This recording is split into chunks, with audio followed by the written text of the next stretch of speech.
दोस्तों, एक ऋषि ने दूसरे ऋषि से ऐसा प्रश्न किया कि जिसका जवाब 8 पीढ़ियां तक नहीं दे पाई।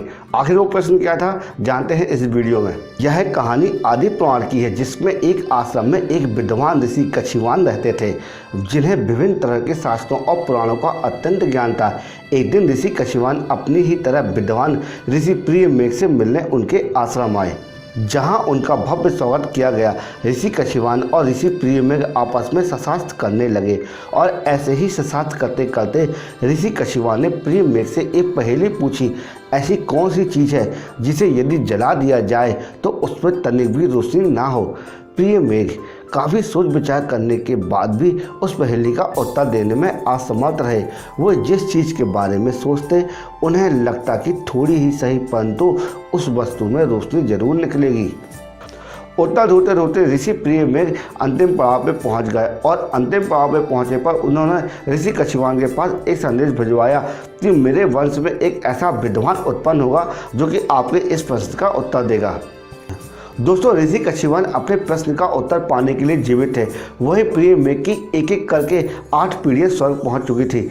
ऋषि कछिवान अपने पास नेवले से बनी हुई खाल की एक पोटली रखते थे। उसके अंदर चावल था। वह प्रतिवर्ष एक चावल का दाना निकाल के फेंक देते थे। जितना चावल उस पोटली के अंदर था उतना ही उनका जीवन बचा हुआ था।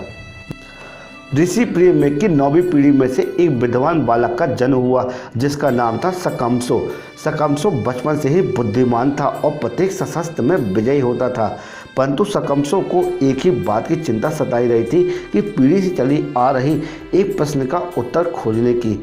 इसी चिंता में एक दिन सकम्सो को सामवेद का एक श्लोक याद आया। जब उसने उस श्लोक को याद किया एवं निर्धारित स्वर में गाना शुरू किया तो उसे उस प्रश्न का उत्तर मिल गया। दोस्तों, जब सकम्सो इस प्रश्न का उत्तर देने के लिए ऋषि कछिवान के पास गए तो ऋषि कछिवान को समझ में आ गया कि आज उन्हें अपने इस प्रश्न का उत्तर मिल जाएगा। तो उन्होंने अपने इस शिष्य को बुलाया और कहा कि चावल वाली पोटली को फेंक दो। प्रश्न का उत्तर देते हुए सकम्सो कहते हैं कि जो व्यक्ति ऋग्वेद के ऋचा गाता है, समवेद का सम नहीं, उसका गायन अग्नि के समान होता है जिसमें कोई प्रकाश नहीं होता। लेकिन जो व्यक्ति ऋग्वेद के ऋचा के साथ समवेद का सम भी गाता है, उसका गायन उस अग्नि जैसा होता है जिसमें रोशनी भी पैदा होती है। सकम्सो के उत्तर को सुनकर ऋषि कछिवान खुश हुए और आशीर्वाद प्रदान किया। इस तरह प्रिय मेघ की 8 पीढ़ियों के बाद इस प्रश्न का उत्तर देकर सकम्सो ने अपने पूर्वजों का कलंक भी साफ कर दिया। दोस्तों, अगर आपको ये वीडियो अच्छा लगा हो तो इस वक्त हमारे चैनल को लाइक कर देना और चैनल को सब्सक्राइब कर देना अगर आप चैनल में पहली बार आए हुए हैं तो, क्योंकि मैं इसी तरह यूजफुल कंटेंट आपके लिए हमेशा बनाता रहता हूँ। जय श्री राम।